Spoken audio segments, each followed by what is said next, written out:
जय गुरु जी, शुक्राना गुरु जी, राम राम गुरु जी।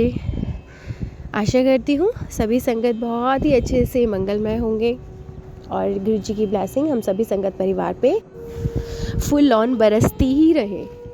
और आज दिन है बहुत अच्छा, कल थी लोहड़ी और आज है मकर संक्रांति। तो संगत जी, गुरु जी का मैसेज है कि आप सभी जाएं और आज मंगलवार भी है और लाल चीज़ें, लाल कपड़ों का, लाल गुड़, गज्जक, रेवड़ी जो भी है उसमें रेड ज़्यादा इंक्लूड करना और उन्हें दान करके आना। जो मांगलिक हैं उनके लिए भी लाल चीज़ें प्लीज़ ज़रूर दान करें ताकि उनके जो पुराने बेड कर्माज हैं वो जल्दी जल्दी जल्दी जल्दी कट जाए और उनकी न्यू लाइफ ब्लेस हो। और संगत जी, आपको बनानास भी दान करने हैं। मंकी मिले तो वहाँ पर, नहीं तो आप मंदिर में दान करें, लेकिन आपको आज बनानास भी ज़रूर दान करने हैं, तो ये आप कीजिएगा। और आज का शुक्राना सत्संग है पीरियड्स के रिगार्डिंग, जो मिथ है उसके रिगार्डिंग मैं गुरुजी के पॉइंट ऑफ व्यू से आपको बताऊंगी। औरों का भी इतना नहीं पता, बट गुरुजी के पॉइंट ऑफ व्यू से ज़रूर बताऊंगी। करीबन मेरे लास्ट आई थिंक आज 6th डे है ना, तो मुझे 6 दिन पहले जो अपना मंथली साइकिल होता है वो स्टार्ट हुआ था, जो डे से पहले ही हो गया था। ठीक है, मेरा डेट वो नहीं था, उससे पहले ही हुआ, 4 दिन पहले। क्यों हुआ, कैसे हुआ, वो सब भी बताऊंगी, क्योंकि क्यों पहले ये सब हुआ। मैं 6 दिन पहले करीबन राम राम लिख रही थी अपने page, second page 2 page morning में लिखती हूँ, 2 पेज रात में। तो मॉर्निंग में जब मैं लिख रही थी तो सेकंड पेज पे आधा करीबन रह गया था और मुझे फील हुआ कि शायद भाई ये चीज़ स्टार्ट होने वाला है। तो मैं गुरुजी से कहती, प्लीज़ मेरा पेज पूरा कंप्लीट होने दो, please please please please please, ये चीज़ अधूरी रह जाएगी, मुझे मेरा पेज कंप्लीट करने दो, फिर चाहे कोई बात नहीं। तो बट वो हुआ ही नहीं तो वो फिर इनकम्प्लीट रह गया मेरा पेज। तो संगत जी उसके बाद कोई नहीं, ठीक है। फिर एक संगत जी का मेरे पास फ़ोन आता है, क्योंकि मैं गुरुजी के सामने मैं जोड़पत्ती तो नहीं करती हूँ, बट मैं उनकी कनेक्टिंग में रहती हूँ। मैं मेडिटेशन कर रही थी, जो मैं उनके पीरियड्स में भी भाई कंटिन्यूटी में रखती हूँ। मेडिटेशन कर रही थी उनके सामने चेयर पर ही, जो मेरी मेन चेयर बैठती हूँ मैं स्टडी टेबल पे, वहाँ पर भी बैठ रही थी, लेकिन मैं जोत बत्ती नहीं कर रही थी, मतलब उनका दीपक नहीं जला रही थी। तो फिर मैं काफ़ी क्वेश्चन में पूछ रही थी उनसे कि क्यों नहीं जला सकते, क्यों हम लोग दीपक, क्यों लेडीज़ के साथ इतने बाउंडेशंस हैं, क्या है ये, क्या इसमें पवित्र होते हैं या अपवित्र हो जाते हैं, क्या है ये मिथ। मैं उनसे मतलब क्रॉस कनेक्शन ऐसे बस सवाल कर ही रही थी। तो इतने में नेक्स्ट डे क्या होता है, एक संगत जी का गुरुजी का फ़ोन आता है। ठीक है, तो फिर वो उन्होंने मुझे, वो काफ़ी स्ट्रॉन्गली गुरुजी से कनेक्टेड है और सभी देवी देवताओं से, और काफ़ी बचपन से वो कनेक्टेड है। तो बातें करते करते उन्होंने मेरे से करीबन 4-4.5 घंटे बात किया। तो करते करते एक चीज़ मेरे माइंड में ना वो हो गई, स्ट्रक सी हो गई, कहते हैं ना एक प्रिक सी हो जाए। तो उन्होंने मुझे कहा कि आप रामचरितमानस पढ़ना, वो आपके लिए गुरुजी का मैसेज है, उन्होंने मुझे ये बोला। मैं ठीक है, ये तो मैं पढ़ूंगी श्योरली की, लेकिन अभी मेरे पीरियड्स चल रहे हैं, मंथली साइकिल चल रहा है, तो इसके बाद शुरू करते हैं। फिर इसके बाद संगत जी ऐसा हुआ, मेरे इस टाइम देखो ये सत्संग शेयर करने से पहले कबूतर थे, इस टाइम चील कौवे मंडरा रहे हैं मेरे सर पे, क्योंकि बहुत सारे ऐसे होता है, नेगेटिविटी भी होती है जो सही बात पहुंचाने से पहले रोकती हैं। तो ये प्रकृति देती है आभास। तो कुछ फाइटिंग से चल रहा है यहाँ पे पिजन्स का, कौवे हैं, चील भी है, सब है। तो संगत जी इसके बाद बट मेरे सामने सूर्य महाराज भी हैं, गुरु जी भी हैं, तो ऐसा मुझे कुछ डरने की ज़रूरत नहीं है। फिर ऐसा हुआ संगत जी, उनका फ़ोन आता है, वो मुझे कहते हैं कि तुम्हें रामचरितमानस ऐसे ऐसे पढ़ना है। मैं ठीक है, श्योरली मैं पढ़ूंगी, बिल्कुल पढ़ूंगी, गुरु जी का आदेश है तो ज़रूर पढ़ूंगी, क्योंकि ये साल भी हनुमान जी का है और ये मंथ भी चल रहा है, तो मैं ज़रूर पढ़ूंगी। फिर उन्होंने कहा कि अभी नहीं, 7 दिन तक आप शुद्ध हो जाओ तब आप पढ़ना, 7 दिन के बाद पढ़ना, शुद्ध माने जाते हैं 7 दिन के बाद। फिर काफ़ी देर बात करने के बाद, और तो बातें तो बहुत हुई, देखो 4 घंटे मैंने बात किया, बातें तो बहुत हुई, लेकिन मुझे एक चीज़ ना माइंड में, दिमाग में वो होता है ना, चुभने लगी कि क्यों, मतलब 7 दिन तक मुझे बाउंड कर दिया, क्योंकि मुझे एक दिन भी गुरुजी के साथ अगर नहीं मैं बात करती हूँ, मेरा मोस्टली ना कॉन्वर्सेशन रहता है, पता नहीं क्यों। मैं पूजा पाठ कम करती हूँ लेकिन बातें बहुत करती हूँ। तो कि वो ऐसा लगा जैसे किसी चीज़ से रोक दिया हो तुम्हें क्योंकि मैं तो बातें करती हूँ और मुझे ऐसा लगा कि जैसे रोक दिया हो कि तुम्हें नहीं बाउंड कर दिया है। और फिर मेरे माइंड में ना बस वो चीज़ और ज़्यादा घर सी कर गई, जो मुझे ना इमोशनल बस टॉर्चर ही करी जा रही थी, मेंटली लेवल पर बस करी जा रही थी कि क्यों, कि जिस भाई लेडी को 15 डेज़ तक हो रहा है तो क्या वो 7 दिन तक ये चीज़ें उसका कंटिन्यूटी भी आ रहा है, लेकिन क्या 7 दिन के बाद भी वो कर सकते हैं, या कि जिस लेडी को 2 डेज़ बाद ही वो ठीक हो जाते हैं तो क्या फिर वो मतलब 7 दिन तक वेट करें? ये मतलब क्या रूल है? मुझे कुछ 7 डेज़ का ऐसा कुछ समझ में नहीं आया। या फिर हमारे यहाँ मान्यता होती है कि तीसरे दिन आप सिर धोकर चीज़ें पूजा पाठ कर सकते हो। तो मैं बस गुरुजी से बस वो चीज़ हो रही थी कि मुझे पहले इसका आंसर दो, मुझे नहीं पता, पहले आंसर दो कि क्योंकि मैं अभी तक गुरुजी को 1 साल हो गया, मतलब मैं कनेक्ट हुई, तो मैं ठीक है दिया नहीं जलाती हूँ, लेकिन उस टाइम मेरे इतना ज़्यादा घर कर गई वो बात, तो मैंने मतलब चेयर पे बैठना भी छोड़ दिया, इतनी वो घर कर गई। या शायद गुरुजी को इसका बताना था और आप सभी संगत तक ये मैसेज भी पहुंचाना था, क्योंकि वो प्रैक्टिकल करवाते हैं मेरे साथ जो भी होता है। तो मैंने उनके सामने चेयर पर बैठना भी छोड़ दिया, 2 दिन तक उनके सामने भी नहीं गई। कुछ इस तरीके से माइंड डाइवर्ट हो गया पूरा कि नहीं, मैं इस तरीके से पीरियड्स में हूँ और उन्होंने, वो तो आपसे बहुत ज़्यादा कनेक्टिंग है, बहुत ज़्यादा आपसे डीपली है, और अभी मेरा ये सब चल रहा है तो मेरे से गलती हो गई है, मैं आपके सामने ऐसे नहीं बैठ सकती थी, ये है वो है, मतलब इस तरीके के इमोशंस मेरे अंदर स्विंग कर रहे थे और बहुत ही मतलब रूड वाले।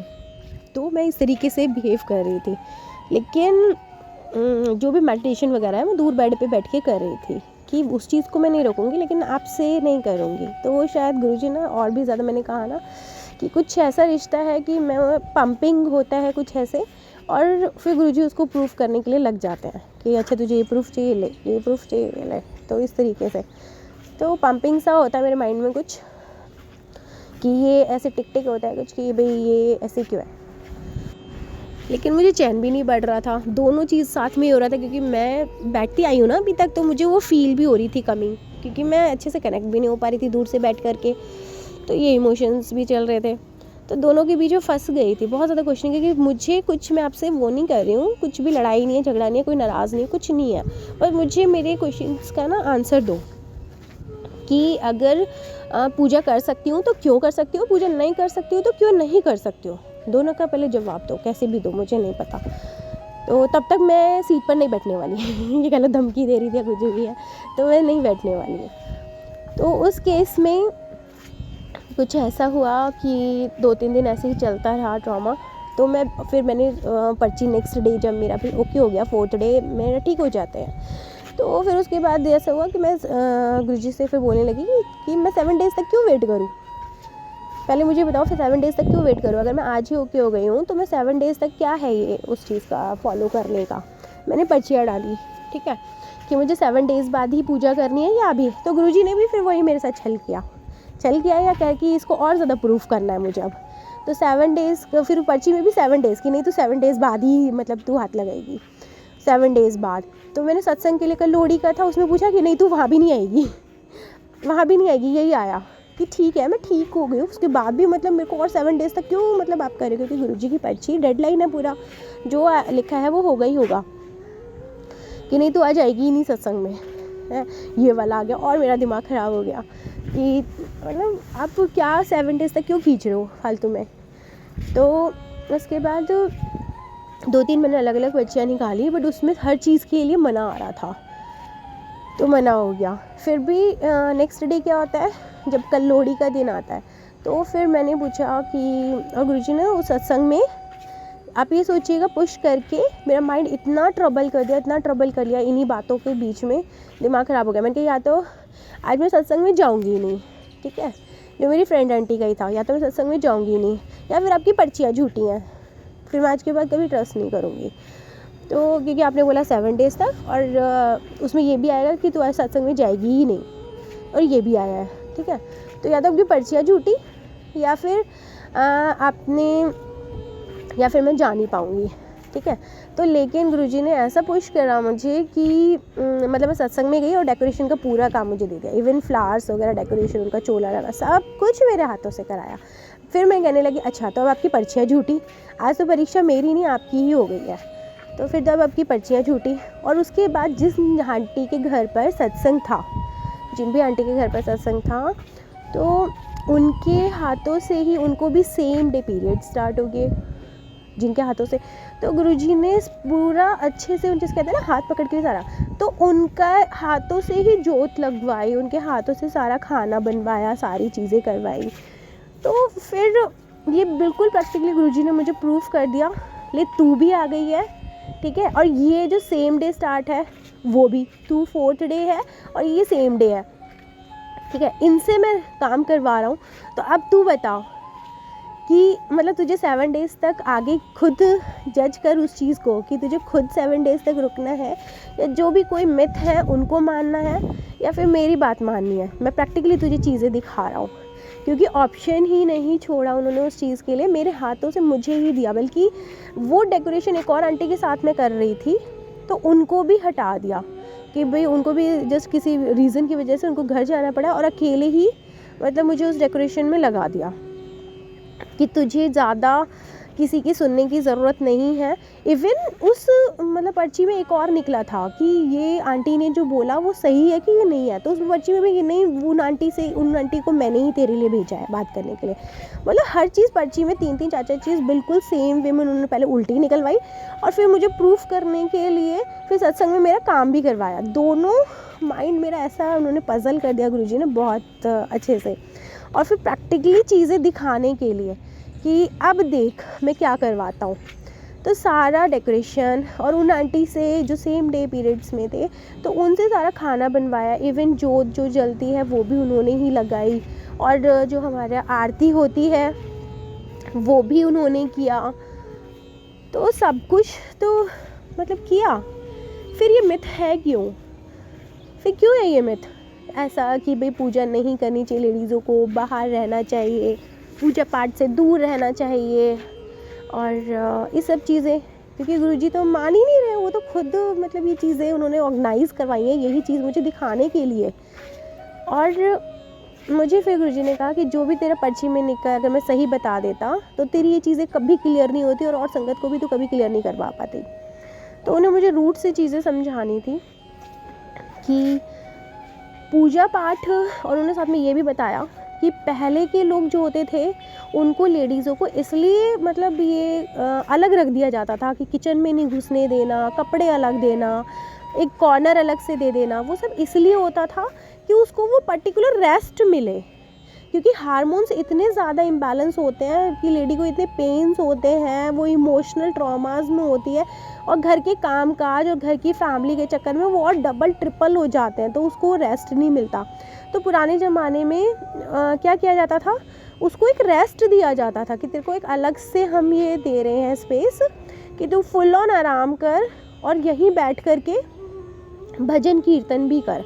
और उस दौरान मैंने जब पर्ची डाली ना, तो ये भी था कि मैं चेयर पे मैंने बार बार पूछा, क्योंकि मेरा मन वहाँ भी था ना बैठने में, लेकिन दिमाग कह रहा था कि नहीं, उस लेडी ने बोला है कि 7 डेज़ का नहीं, 7 डेज़ तक आप पवित्र नहीं हो। और साथ में मेरा मन ये भी कर रहा था, क्योंकि मुझे तो हैबिट है वहाँ पर बैठने की काफ़ी लॉन्ग टाइम से। तो ये इल्यूज़न चल रहे थे बहुत ज़्यादा बड़े वाले। तो हर पर्ची में गुरुजी ने वही, नहीं तू दूर बैठ के ही कर मेडिटेशन, हर पर्ची में मतलब गुरुजी ने मुझे दूर कर दिया। और with in a second day, Lohri वाले दिन सत्संग में सब कुछ प्रूफ भी कर दिया प्रैक्टिकली। तो 3-4 पर्चियों में मतलब एक चीज़ बिल्कुल गुरुजी ने अपोजिट कर दी, नहीं तुझे दूर ही बैठा है, नहीं तुझे चेयर पे नहीं बैठना। नहीं, वो लेडी ने बिल्कुल सच कहा, वो पर्चियों में निकला। मैंने कहा गुरुजी या तो ये जो आपने पर्चियों में लिखा है, या तो सच कर देना, या आपकी पर्चियाँ झूठी। तो वो पर्चियाँ भी झूठी गुरुजी ने इसलिए निकलवाई थी क्योंकि गुरुजी को मुझे ये सब बताना था। तो पहले ज़माने में यही होता था कि एक स्पेस दिया जाता था उसको प्रॉपर रिलैक्स करने के लिए, लेकिन कुछ एक लोगों ने उसको अपवित्रता में डेवलप कर दिया, कन्वर्ट कर दिया उसको कि ये अपवित्र है इसलिए नहीं जा सकते। लेकिन ऐसे में तो और ज़्यादा कनेक्टिंग होना चाहिए उसको, और ज़्यादा एक ऐसी एनर्जी, क्योंकि लो वाइब्रेशंस होते हैं उस टाइम पे, लो एनर्जी होती है अदर कंपैरिजन डेज़ के अकॉर्डिंग अगर मैं लगाऊँ तो उस टाइम तो और ज़्यादा सिंपैथी, लव और मतलब भगवान से और ज़्यादा कनेक्टिंग चाहिए होता है ताकि वो पूरा उस चीज़ को बैलेंस कर पाए। और उस दौरान उसको बिल्कुल अपवित्र अपवित्र करके उन चीज़ों से बिल्कुल दूर कर दिया जाता है, उसको प्रॉपर रेस्ट नहीं दिया जाता। किचन अब तो क्योंकि माहौल बदल गया ना, तो ये पूजा पाठ से रिलेटेड था, तो लेकिन उसको कह क्या दिया कि नहीं, इसको अपवित्र होती है ये है, इसलिए इसको एक अलग कॉर्नर दे दिया गया, ये छुआछूत वाला है, ऐसे कर दिया। लेकिन वो ऐसे नहीं था, वो उसके मेंटल और फिज़िकल लेवल को मतलब पूरा मेंटेन करने के लिए वो उसको स्पेस दिया जाता था, और उसको एक स्पेस दिया जाता था कि तू बैठ यहाँ पर और भगवान का कनेक्ट कर, मंत्र जाप कर, देखो नाम लेना नाम ले, सब कुछ कर, लेकिन दूर बैठ, मतलब तेरा जो डेली का वर्क है उससे तुझे 7 डेज़ तक की छुट्टी है पूरी, तो वो चीज़ होती थी। तो ये गुरुजी ने मुझे रियलाइज़ कराया कि इसीलिए गुरुजी ने मुझे, आप ये देखिए कि कल मैं आई हूँ और लास्ट आज 6th डे है ना, तो 7th डे तक, और गुरुजी ने ये भी बोला था उन पर्चियों में, क्योंकि मैंने कम से कम 5-6 पर्ची अलग अलग निकाली थी कि नहीं तुझे ना 17 के बाद 16 के बाद ही तुझे मतलब पूजा करनी है। तो इस तरीके से था। और कल आप मानेंगे मैंने अभी तक उस दिन से दिया जला ही नहीं पाई हूँ, मैं चाहूँ तो भी नहीं जला पाई हूँ। और उस दिन के बाद कल आते ही जब मैं सत्संग में से आई हूँ कि ठीक है अब मैं ठीक हूँ तो मैं अब शाम में जला दूँगी, लेकिन उससे पहले फिर मेरा माइंड डाइवर्ट कर दिया घर जाते ही मेरे हस्बैंड से लेकर के रिलेटेड कि पहले सरेंडर फॉर्म में, पहले मतलब पिता के अंडर में लेडीज़ रहती हैं कि सरेंडर फॉर्म चल रहा है कि तुम अगर प्रॉपर्ली सरेंडर नहीं करेगी लड़कियाँ तो उनको खाना पानी रहने के लिए उनको आश्रय नहीं मिलेगा उसके घर में। बाद में पति के ऊपर सरेंडर करो पूरा कि देखो यहाँ पर ससुराल में रहना है, ससुराल वालों को सरेंडर करो। फिर बेटा हो जाता है खड़ा कि ममा ऐसे नहीं, उसको सरेंडर करो क्योंकि वो बहुत ज़्यादा प्रोटेक्टिव हो जाता है।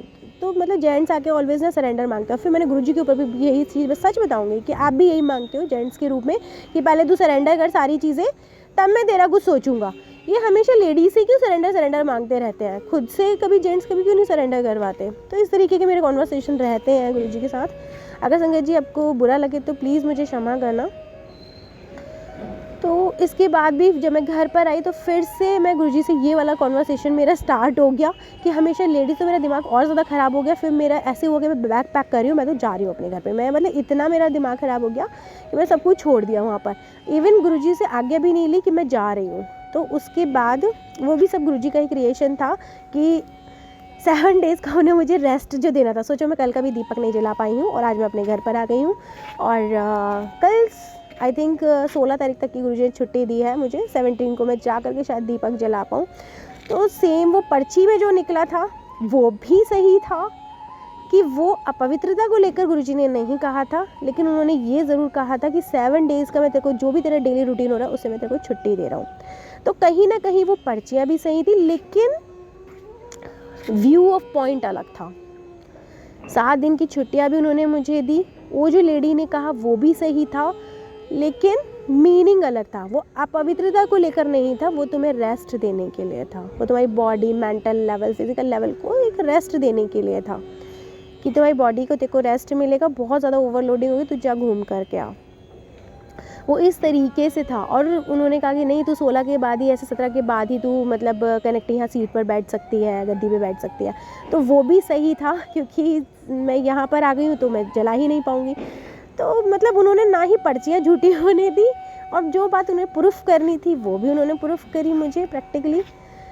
हर लेवल पर जब भी मैं कुछ क्वेश्चनिंग करती हूँ तो मुझे जवाब देते हैं कि बच्चा अपवित्रता नहीं होती है, वो एक तुम्हें रेस्ट देने के लिए था। और 7 दिन तक तुम चाहे मेरा दिया ना जलाओ, कोई मुझे दिक्कत नहीं है, तुम अपने आप को रेस्ट दो, मुझे कोई दिक्कत नहीं है, मैं तुम्हारा हर जगह सपोर्ट दूंगा। इवन मेरे साथ तो ऐसा होता है, अब से पहले ये तो एक गुरुजी को सिखाना था मुझे, परीक्षा थी क्या थी मुझे नहीं पता, उन्हें मुझे सिखाना था कि तुम्हें भी रेस्ट की ज़रूरत है। लेडीज़ जो लगे रहते हो काम में, तुम्हें भी एक थोड़ा सा ब्रेक की ज़रूरत होती है। और इस दौरान तो थोड़ा सा मेंटल स्ट्रेस कम लो। मेरा दिया जले ना जले, मैं हर वक्त तुम्हारे साथ हूँ। इवन मेरे साथ तो ऐसा भी हुआ है संगत जी कि अब से पहले जब भी गुरुजी ने मेरे से काम करवाए हैं, जैसे कि कुछ पूजा पाठ है या किसी और का क्योंकि एस्ट्रोलॉजर हूँ तो कहीं ना कहीं पूजा पाठ, दान पुण्य से रिलेटेड जब भी गुरुजी ने करवाए हैं, तो हमेशा मोस्ट ऑफ टाइम इन्हीं दिनों में करवाए हैं। तो उन्होंने ये मुझे बहुत पहले से प्रूफ करते आ रहे हैं वो मुझे, क्योंकि मैं बार बार कहती थी गुरुजी मैं तो इन डेज़ में चल रही हूँ, मैं इनको कैसे कर सकती हूँ। वो कहते भाग कर, वो और मुझे उन चीज़ों में डालते थे। अच्छा नहीं नहाने का वो है तो ले नहीं नहाने का। ऐसे ही कल परसों हुआ था कि एक गुरुजी ने मुझे फिर से एग्जांपल दिया कि सुबह से मैंने खाना सुबह ही दे देती हूँ डॉग्स को और गाय को, इन सबको, लेकिन मैंने निकाल दिया था बट शाम तक मैं 4-5 बजे तक नहीं दे पाई थी किसी रीज़न की वजह से। सर पे मेहंदी लगा ली थी ऐसा कुछ, तो मैं नहीं दे पाई थी जा कर के।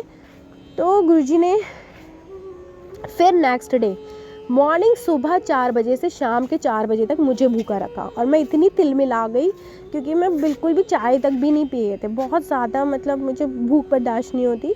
तो उन्होंने मुझे एक और एग्जांपल दिया कि अब पता चला तेरे को, कल तू भी तो शाम को इसी टाइम ही देकर आई थी उनको, तो उनको भूख नहीं लगी होगी, तो अब तुझे भूख लग रही है, तो तुझे समझ में आया कि तुझे सुबह देना होता है खाना और तू कहाँ रात में दे के जा रही है, तो वो नहीं बैठे होंगे भूखे। तो ये एग्जांपल और दिया, तो मैंने गुरुजी को सॉरी बोला कि सॉरी मैं उस चीज़ का ध्यान रखूँगी।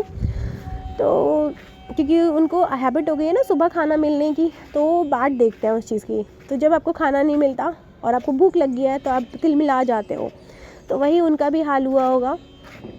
तो ये गुरुजी ने मुझे कहा, और साथ में ये भी कहा, फिर मैंने अपने हस्बैंड अंकल से पूछा कि मतलब ऐसा क्यों था कि नहा करके ये चीज़ें करनी, क्योंकि पहले मेरे साथ ऐसे ही था, क्योंकि मैं जल्दी नहा नहीं पाती थी, अर्ली मॉर्निंग काम करके ही नहाती थी, तो इसीलिए मैं 2 रोटी पहले नहीं निकाल पाती थी गाय की, क्योंकि अर्ली मॉर्निंग नहाओगे फिर वॉशरूम वगैरह साफ़ करोगे फिर वो बैठता नहीं है मेरा, तो मुझे इसलिए मैं दे नहीं पाती थी तो रोटी वगैरह।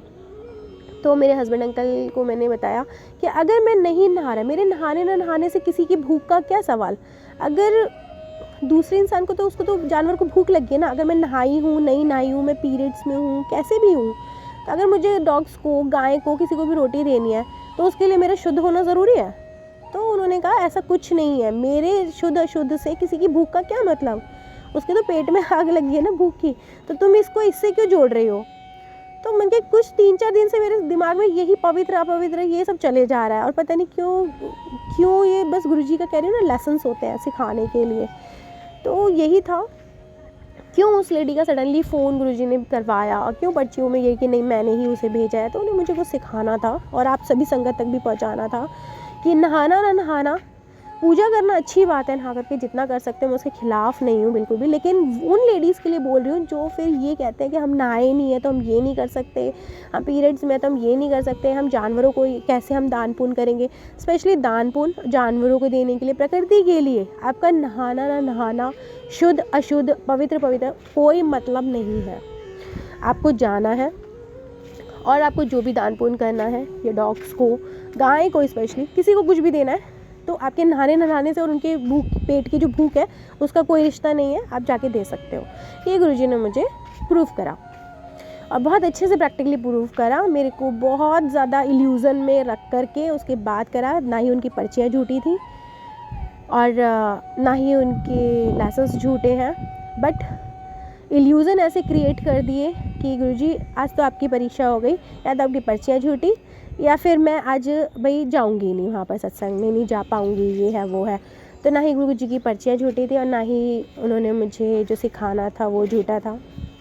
तो गुरुजी इस तरीके से लेसन सिखाते हैं, तो संगत जी आप सभी के लिए है, और ये इससे बड़ा शुक्राना नहीं हो सकता कि बहुत टाइम से ये सभी लेडीज़ के साथ ही होता है, और सेम जेंट्स को भी समझने की ज़रूरत है कि प्लीज़ इन दिनों में उनका ध्यान रखें, क्योंकि गुरुजी की साइड से ही है कि जब 7 डेज़ का गुरुजी ब्रेक दे सकते हैं तो आप भी थोड़ी सी केयर कर सकते हो, क्योंकि इस टाइम बहुत ज़्यादा नीड होती है सिंपैथी लव की, थोड़ी केयर की नीड होती है, और उसमें और ज़्यादा अगर कुछ नहीं कर सकते तो और ज़्यादा ट्रबल क्रिएट ना करें, ठीक है, और ज़्यादा परेशान ना करें, अपने काम हो सकता है ज़्यादा से ज़्यादा खुद करने की कोशिश करें, क्योंकि पता सबको चल ही जाता है। तो प्लीज़ थोड़ा सा मेंटेन करें और हेल्प करें अपने स्पाउस की। इवन कोई ऐसी बात नहीं है, मैं अपने बेटे से भी सब चीज़ें शेयर करती हूँ, और अभी वो 14 इयर्स का है तब भी मैं सब कुछ उससे शेयर करती हूँ, तो वो जान गया है। और हमेशा बोलती हूँ कि ऐसी सिचुएशन में कभी भी स्कूल में कहीं भी कोई भी लड़की अगर इस हालत में आपको मिलती है तो प्लीज़ हमेशा हेल्प करना, दूर कभी नहीं भागना, मजाक कभी नहीं उड़ाना। तो मैं बिल्कुल क्लियर कट रहती हूँ अपने बेटे से और सारी चीज़ें उसको पहले से पहले शेयर करने लग जाती हूँ। क्योंकि जिज्ञासा होती है बच्चों में कि क्या हो रहा है, क्योंकि वो ध्यान ज़रूर देते हैं कि घर में ऐसा क्या हो रहा है इन चीज़ों के लिए, स्पेशली बॉयज़ के लिए बोलूँगी तो। लेकिन उनको क्लियर कट बात करना बहुत ज़रूरी है। आजकल बच्चों से सभी बातें करना बहुत ज़रूरी है, समझाना बहुत ज़रूरी है, ठीक है, नॉलेज देना ज़रूरी है कि बच्चा हमेशा हेल्प करना है ऐसे में। और तो उसे मालूम है कि मम्मा भी इन डेज़ में है तो ज़्यादा परेशान नहीं करना। और मूड स्विंग्स होते हैं तो ध्यान रखते हैं वो। तो इसके लिए गुरुजी बहुत बहुत शुक्राना, और सभी संगत तक ये मैसेज पहुंचाने के लिए बहुत बहुत शुक्राना। तो संगत जी प्लीज़, कोई भी, ये गुरुजी ने खुद प्रूफ करा है, अब मैं सारी बातें आपको बता चुकी हूँ कि आप कुछ भी ये मत सोचना कि पीरियड्स में आप गुरुजी की पूजा नहीं कर सकते हो। इवन उन्होंने मुझे दीपक जलाने तक की भी आज्ञा दी, सब कुछ उन्होंने हाँ करा। चैंटिंग भी कर सकते हो आप, मंत्र जाप भी कर सकते हो, उनके पास भी बैठ सकते हो, उनके सत्संग में भी बैठ सकते हो, सब कुछ कर सकते हैं। क्योंकि ये जो भगवान में जो शक्ति है वो हमारी प्राकृतिक शक्ति ही है। तीनों लोगों की शक्ति जब एक साथ एक वेव में आ जाती है तो एक ऊर्जा बन जाती है बहुत बड़ी, और उस ऊर्जा को सिर्फ आपकी आत्मा से लेना देना है, आपके भारी शरीर से लेना देना है ही नहीं कि आप नहाए हो नहीं नहाए हो, आप बदसूरत हो, काले हो, गोरे हो, आप पीरियड्स में, उसको कोई मतलब नहीं है। उसको सिर्फ आपकी सोल से मतलब है, सोल टू सोल का कनेक्शन है यहाँ पर। तो प्लीज़ उसको ध्यान रखते हुए चीज़ें करें, और खुल के आप पूजा कर सकते हो। ये गुरुजी ने मुझे मतलब सिखाया है बिल्कुल ओपनली, क्योंकि मैं उससे बहुत ज़्यादा भाग रही थी। उन्होंने खुद ऐसी स्टोरी क्रिएट करी कि मेरे सामने, कि मैं बिल्कुल उस चेयर से भी उठ गई, जबकि मैं पिछले 1 साल से उसी पे हर हालत में बैठ के कर रही थी, चाहे पीरियड से, चाहे नहाई हो चाहे नहीं नहाई, कैसे भी। और मेरे सामने ऐसे ट्रॉमा, ऐसा वो हो गया बिल्कुल कि नहीं, मैं तो अपवित्र हूँ, कैसे ये इस पे कैसे बैठ गई मैं, ये तो इसकी भी डिसरिस्पेक्ट कर दी मैंने, ये मतलब इस तरीके के आ गए थॉट। तो सब गुरुजी ने ही भेजा था, एक एक चीज़ वही भेजते हैं, वही क्रिएट करते हैं, फिर उसको सॉल्यूशन भी देते हैं। तो आप बड़े मंदिर भी जा सकते हैं पीरियड्स में, तो कैसे भी कोई रेस्ट्रिक्शन नहीं है गुरुजी की साइड से। तो आशा करती हूँ आप सभी समझ गए होंगे, और सभी संगत को ये शुक्राना सत्संग सुनने के लिए बहुत बहुत शुक्राना। थैंक यू सो मच गुरुजी। जय गुरुजी, शुक्राना गुरुजी, राम राम गुरुजी।